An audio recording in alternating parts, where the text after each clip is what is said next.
ஸ்ரீ காளிமாதா ஜோதிடம் பிரபல ஜோதிடர் பண்டித் மகாராஜா. தொழில், காதல், திருமணம், குழந்தை பாக்கியம் மற்றும் மந்திர சூனிய பிரச்சனைகளுக்கு நிரந்தர தீர்வு.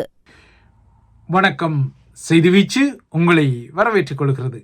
இன்றைய செய்திவீச்சிலும் இலங்கை மற்றும் உலக நிலவரங்கள் காத்திருக்கின்றன. நிச்சயமாக தமிழகத்தின் பரபரப்பான அரசியல் நிலவரங்கள் குறித்த புதிய செய்திகளும் காத்திருக்கின்றன. முதலில் இலங்கை தீவு பக்கம் பார்வை திருப்பலாம்.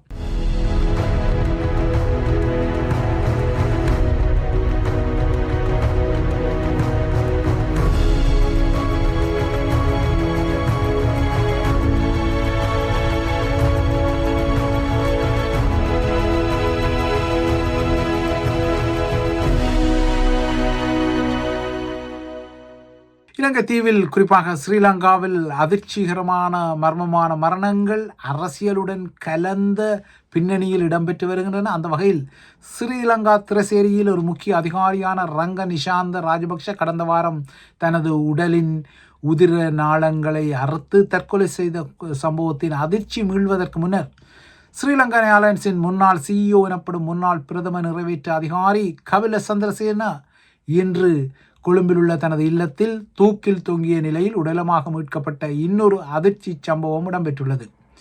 திரசேரியில் கடந்த ஜனவரியில் இடம்பெற்ற 2.5 மில்லியன் அமெரிக்க டாலர் மோசடியில் சிக்கி பதவி இடைநீக்கம் செய்யப்பட்டு நீதிமன்றத்தால் வெளிநாட்டு பயணத்தடை விதிக்கப்பட்ட 4 உயர் அதிகாரிகளுள் ஒருவர் தற்கொலை செய்து கொண்ட போலவே ராஜபக்ஷ ஆட்சி காலத்தில் ஊழல் முறைகேடுகளில் ஈடுபட்டதான ஐயத்துக்குரிய கபில சந்திரசேனவின் மர்ம மரணமும் தற்போது இடம்பெற்றுள்ளது.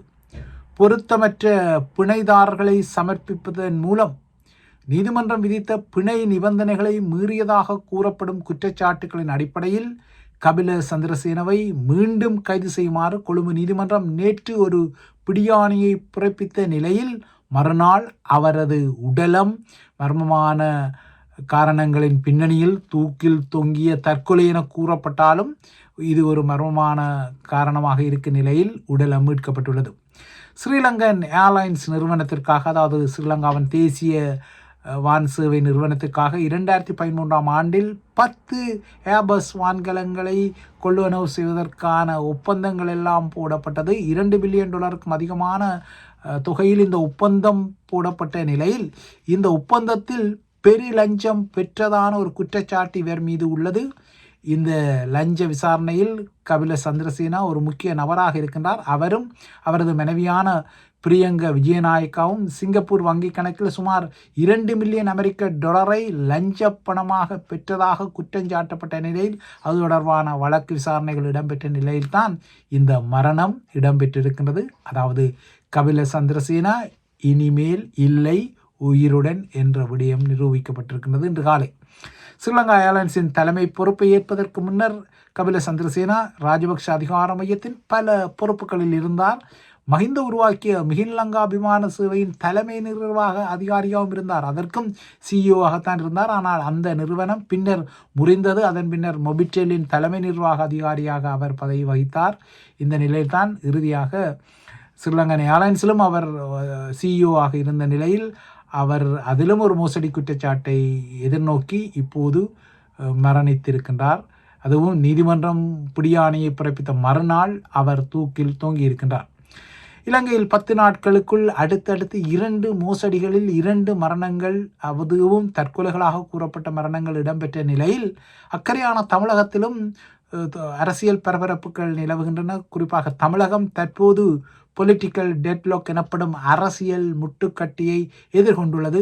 தமிழகத்தில் தற்போதைய அரசியல் நிலைமையை நோக்கும்போது அரசியலில் நிரந்தர நண்பர்களும் இல்லை, நிரந்தர எதிரிகளும் இல்லை, நிரந்தர நலன்கள் மட்டுமே இருக்கும். அதாவது ஆட்சி அதிகார சுவை மட்டுமே கட்சிகளுக்கு தேவைப்படுகின்றது என்பதை ஆதாரப்படுத்தும் வகையில் பல புதிய பரபரப்பு செய்திகள், பரபரப்பு காட்சிகள், அதிரடிகளுக்கான சாத்தியப்பாடுகள் எல்லாமே கலவையாக வருகின்றன. அதிலும் புதிய பரபரப்பாக நீண்டகால எதிரிகளாக இருக்கக்கூடிய திமுகவும் அதிமுகவும் தற்போது தமக்கிடையில் ஒரு கூட்டணியை உருவாக்க முயல்வதான கதைகள் வருகின்றன. தமிழக அரசியலில் இது ஒரு அசாத்தியமான சாத்தியப்பாடுகளின் கணக்கையும் தற்போது ஆரம்பித்துள்ளது.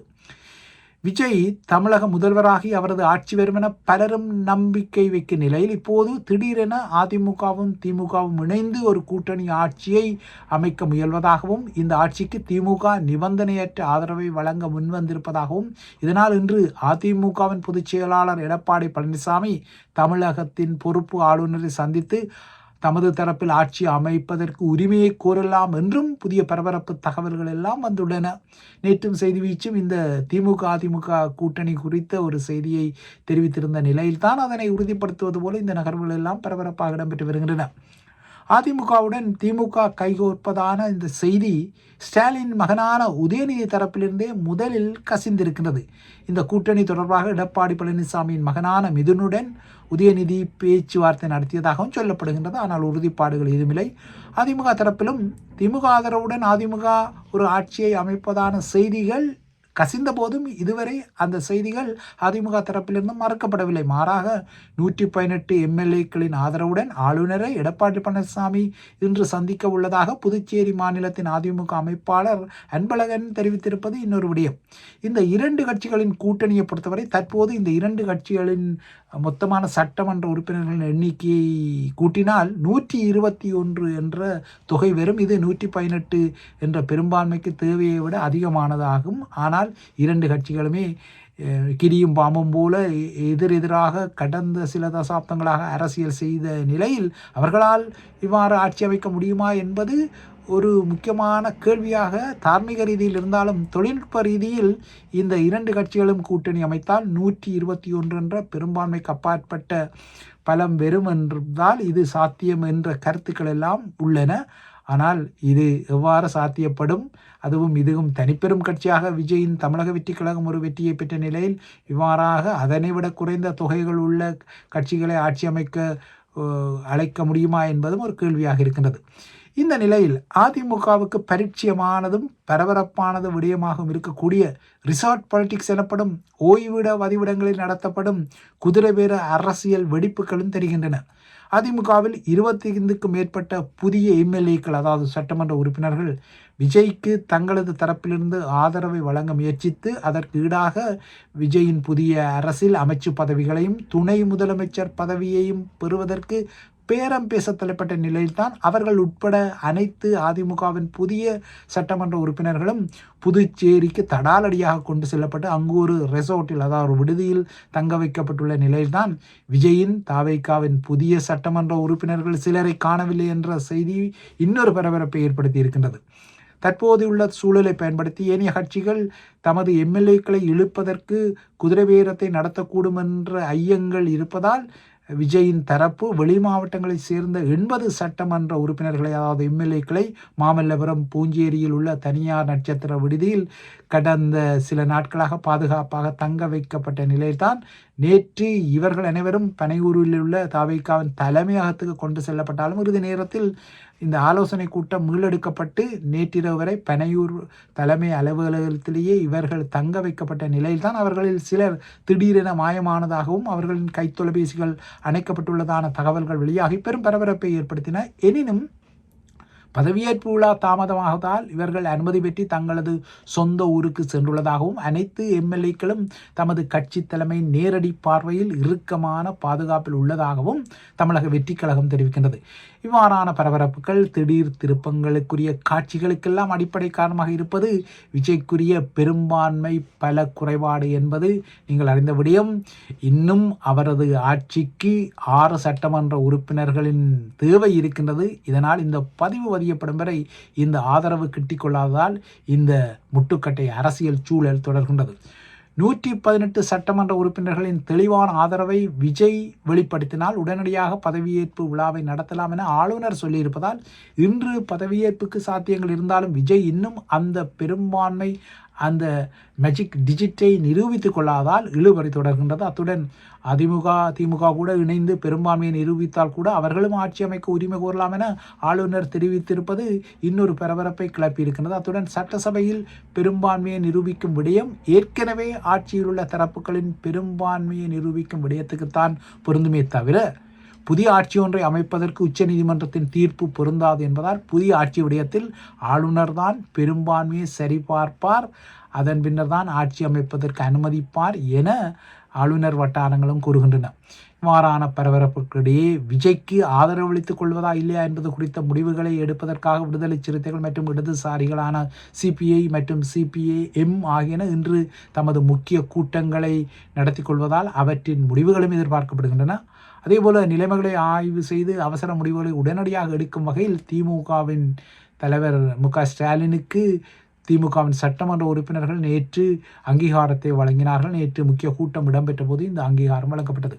இந்த நிலையில் அதிமுகவை மீண்டும் ஒருமுறை உடைய விட்டு அதன் 25 சட்டமன்ற உறுப்பினர்களை விஜய் தரப்புக்கு தாவ விடுவதா அல்லது அவ்வாறான குதிரை வீரத்தை தடுப்பதா என்ற நிலையில் உள்ள அதிமுகவின் பொதுச் செயலாளர் எடப்பாடி பழனிசாமி நேற்றிரவு அதிமுக எம்எல்ஏக்கள் தங்க வைக்கப்பட்டுள்ள பாண்டிச்சேரியில் உள்ள தனியார் சொகுசு விடுதிக்கு சென்று அவர்களுடன் பேச்சுவார்த்தை நடத்தி அவர்களின் கடிதங்களை வாங்கி கொண்டு சென்றதாகவும் கூறப்படுகின்றது. ஆனால் நேற்றிரவு எடப்பாடி பழனிசாமி இந்த சந்திப்பை செய்த பின்னர் செய்தியாளர்களை சந்திக்கவில்லை. ஆக மொத்தம் தமிழகத்தின் அரசியல் சூழல் பரபரப்பாக தொடர்கின்றது. அநேகமாக விஜய்தான் பதவியேற்பார் என எதிர்பார்ப்பு உள்ள நிலையில் மாறாக திமுக அதிமுக புதிய ஆட்சி போன்ற பரபரப்பு செய்திகள் எல்லாம் வருகின்றன. இவை தமிழக நிலவரங்களாக இருக்க அடுத்து உலக நிலவரங்களை மேற்கொண்டார். நேற்று ஹார்மோஸ் நீரிணையில் ஈரானும் அமெரிக்காவும் மோதிய நிலையில் இன்று ஈரான் ஆளில்லா விமான தாக்குதல்கள் அதாவது ட்ரோன் தாக்குதல்கள் மற்றும் ஏவுகணை தாக்குதல்களை ஐக்கிய அரபு அமீரகத்தின் மீது அதாவது எமிரேட்ஸின் மீது நடத்தி வருகின்றது. நேற்று ஹார்மோஸ் நீரிணைக்குள் புகுந்த யுஎஸ்எஸ் ட்ரக்ஸ்டன், யுஎஸ்எஸ் ட்ரஃபேல் ஃபெரலா மற்றும் யுஎஸ்எஸ் மெசன் ஆகிய 3 அமெரிக்க டிஸ்ட்ராயர் ரக போர்க்களங்களை நோக்கி ஈரான் ட்ரோன்கள் அதிவேக தாக்குதல் படகுகளை ஏவிய நிலையில் இந்த மோதல் வெடித்திருந்தது. 3 கப்பல்களும் பதிலடி தாக்குதல்களை நடத்திய பின்னர் ஹோர்முஸ் நீரிணையிலிருந்து பின்வாங்கியுள்ளன. இந்த தாக்குதல் ஹோர்முஸ் நீரிணையை கடந்து செல்லும் கப்பல்களை தாக்கும் ஈரானிய இராணுவ நிலைகளை குறிவைத்து நடத்தப்பட்டதாக அமெரிக்க இராணுவம் அறிவித்திருக்கிறது. ஆனால் இந்த தாக்குதல்கள் யாவும் ஒரு லவ் டப் எனப்படும் ஒரு அன்பான தட்டுதல் என விவரித்த அமெரிக்க அரசு தலைவர் டொனால்ட் ட்ரம்ப் இன்னும் போர் நிறுத்தம் நடைமுறையில் உள்ளதாகவும் ஈரானுக்கு உடன்பாட்டை எட்டுவதற்கான காலக்கெடு விரைந்து முடிவடைவதற்கான நேரத்தை அண்மிப்பதாகவும் ஈரான் ஒரு உடன்பாட்டுக்கு வராமல் விட்டால் அதற்குத்தான் பெரும் பாதகம் எனவும் அமெரிக்காவின் முன்மொழிவு நறுக்கானது எனவும் ட்ரம்ப் தெரிவித்திருக்கிறார். ஈரானை பொறுத்தவரை அமெரிக்கா சமர்ப்பித்த முன்மொழிவுகளை தற்போது ஆய்வு செய்வதாக தெரிவிக்கப்படுகின்றது. இதற்கிடையில் ஈரான் இந்த போரில் தமது தரப்பு விரைவில் ஒரு மாபெரும் வெற்றியை கொண்டாடும் என நேற்றும் சூளுரைத்திருப்பது குறிப்பிடத்தக்க விடயம். இறுதியாக பிரித்தானியாவில் நேற்று இடம்பெற்ற உள்ளூராட்சி மற்றும் ஸ்கொட்லாந்து வேல்ஸ் ராஜ்யங்களின் தேசிய நாடாளுமன்றங்களுக்கான தேர்தல் முடிவுகள் வெளியாகி வரும் நிலையில் எதிர்பார்க்கப்பட்டது போலவே அரசியல் நெருக்கடியில் உள்ள பிரதமர் கேர் ஸ்டாமருக்கு பெரும் பின்னடைவை ஏற்படுத்தக்கூடிய வகையில் இந்த முடிவுகள் வருகின்றன. இங்கிலாந்து பிராந்தியத்தின் முடிவுகளில் எதிர்ப்பு கூறப்பட்டது போலவே ஆளும் தொழிற்கட்சி தன்னிடமிருந்த நூற்றுக்கணக்கான இடங்களை இழந்து வருகின்றது. மறுபுறத்தே ஏற்கனவே எதிர்ப்பு கூறப்பட்டது போல நைஜல் ஃபராஜின் தலைமையிலான தீவிர வலதுசாரி கட்சியான ரிஃபார்ம் யூகே எனப்படும் சீர்திருத்த பிரித்தானிய கட்சி நூற்றுக்கணக்கான உள்ளூராட்சிகளில் வெற்றி பெற்று வருகின்றது. தொடர்ந்தும் வாக்கு எண்ணிக்கைகள் இடம்பெற்று வருகின்றன. இந்த உள்ளூராட்சி தேர்தல் களத்தில் பல ஈழத்தமிழ் பூர்வீக வேட்பாளர்கள் பல கவுன்சில்களில் போட்டியிட்ட நிலையில் இதுவரை வெளியான முடிவுகளில் ரிஃபார்ம் யூகே தான் எழுச்சியான முடிவுகளை பெற்ற நிலையில் இந்த முடிவுகளில் தொழிற்கட்சியும் பிரதான எதிர்க்கட்சியான உள்ள கன்சர்வேட்டிவ் கட்சியும் பெரும் இழப்புகளை சந்தித்துள்ளன. ஏனைய கட்சிகளான ரிஃபார்ம் யூகே ஏற்கனவே கூறப்பட்டது போல பெரும் எழுச்சி வெற்றியை பெற்று வருகின்றது. அதற்கு அடுத்ததாக லிப்டம் எனப்படும் தாராளவாத ஜனநாயக கட்சியும் இருந்த இடங்களை விட அதிக இடங்களை பெற்று வருகின்றது. கிரீன் எனப்படும் பசுமை கட்சியும் ஏற்கனவே தன்னிடம் இருந்த இடங்களை விட அதிக இடங்களை பெற்று வருகின்றது. இதன் அர்த்தம் யாதெனில் ஏற்கனவே தொழிற்கட்சியும் பிரதான எதிர்க்கட்சியும் பெற்றிருந்த ஆசனங்கள் இழக்கப்பட்டு வருகின்றன என்பதுதான் முக்கியமான விடயம். தொடர்ந்தும் தேர்தல் முடிவுகள் வருகின்றன. இன்று பகல் எண்ணிக்கை இடம்பெறும். இன்று பிற்பகலில் சில முடிவுகள் வெளிவரும். நாளை இறுதி முடிவுகள் வெளிவரும் என்பதால் பிரித்தானிய அரசியல் களத்திலும் இந்த செய்தி முக்கியமாக இருக்கிறது. இதேபோல செய்தி வீச்சுக்கு பின்னர் வரக்கூடிய நரக்ஸ் விரிக்ஸ் மிக்சன் மச்சிலும் பரபரப்பான செய்திகள் காத்திருக்கின்றன. குறிப்பாக உலகை திகிலுக்கு உள்ளாக்கும் இன்னொரு வைரஸ் ஹண்டா ஒரு கப்பல் மூலமாக உலகை அச்சுறுத்தி வரும் நிலையில் அவை தொடர்பான விடயங்களை பார்க்கலாம். செய்தி வீச்சு இத்துடன் முடிவுக்கு வருகின்றது. மீண்டும் சந்திக்கலாம். நன்றி, வணக்கம்.